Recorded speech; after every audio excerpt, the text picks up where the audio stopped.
Creating indexes.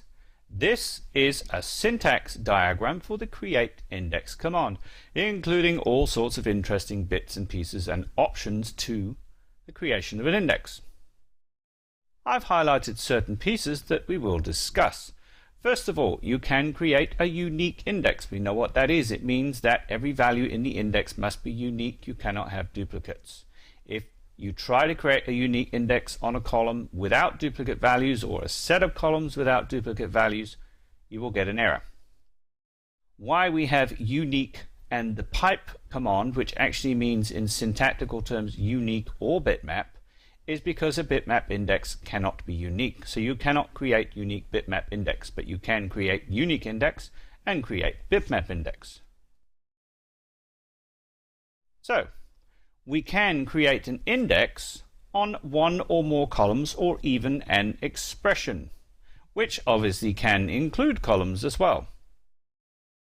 The expression type of index is essentially a function-based index. A function is an expression. In programming terms, it's the same thing. So an expression is the result of something which is pushed into the index. And the value of the expression for each row of whatever you're calculating or expressing a function against is basically applied as a value in the index and matched against the row ID. As with tables, you can work with schemas, table names, aliases, and so on and so forth.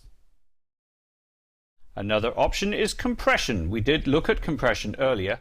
Essentially, a compressed index removes the duplicate values from the index branch nodes.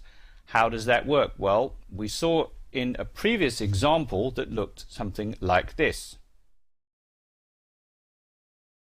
If you can recall, we used a composite index example with multiple columns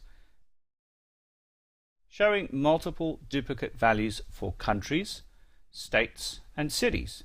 And then when we compressed it, basically all I'm showing you here is this is what the index contains. It takes out the duplicate values, so it manages to squash the branch nodes up into a smaller space.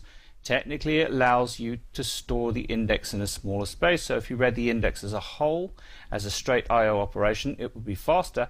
But looking through the index and searching through it index by index, going through the binary tree, it would actually have to decompress it as it searches. So it's a little bit less efficient for searching, but it's more efficient for storage, which in the case of a very large index is going to help. So that's compression. And you can also compress by a number, as in 1, 2, 3, 4 columns. So if you've got a 4-column composite index and you say compress 1, it means it will compress the first column only. If you say compress 3, it will compress the first, second, and third columns. A reverse key index we already looked at. What it does is it takes the values in the index value, as in the column results, or the expression value, and it simply reverses the value for the simple reason that it wants to disperse those values into different blocks. Typically, a reverse key index is used when you're adding lots of rows to a table all at once in something like a rack environment, and you don't want all the rows to be added to the same physical space on the disk at the same time, because it will cause some serious contention issues and slow your database down. So you reverse key the index, create the indexes in reverse order, and it plops those indexes into different blocks, making the I/O more efficient. That's what reverse key is for. The online option will allow DML operations, in other words, inserts, updates, and deletes, to be expressed against the index during its creation. If the index is not online, you cannot basically change the data of the table that it's working with during the creation process. Compute statistics will basically force the index creation to generate statistics as it's created, which happens automatically anyway.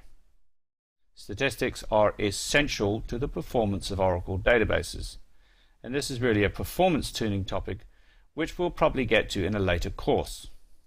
The table space is the storage area where you place indexes when they're generated, the I/O area. Oracle likes to divide up things into something called table spaces, which is a logical overlay of data files in an operating system. Traditionally, indexes were placed into a separate table space to that of tables. However, in recent years, it has been decided that this is a pointless exercise for the simple reason, well, two reasons. First of all, that the table and the index are never read at exactly the same time, so it doesn't really make any difference in terms of sharing different spaces. The second reason is because of striping and large RAID arrays that don't really require you to split things up in the Oracle type level. So a table space really becomes a logical division, allowing database administrators to run things like backups and that kind of things efficiently, more effectively, faster, logically, and so that they can see what's happening and manage things more easily. This topic will be continued in the next movie.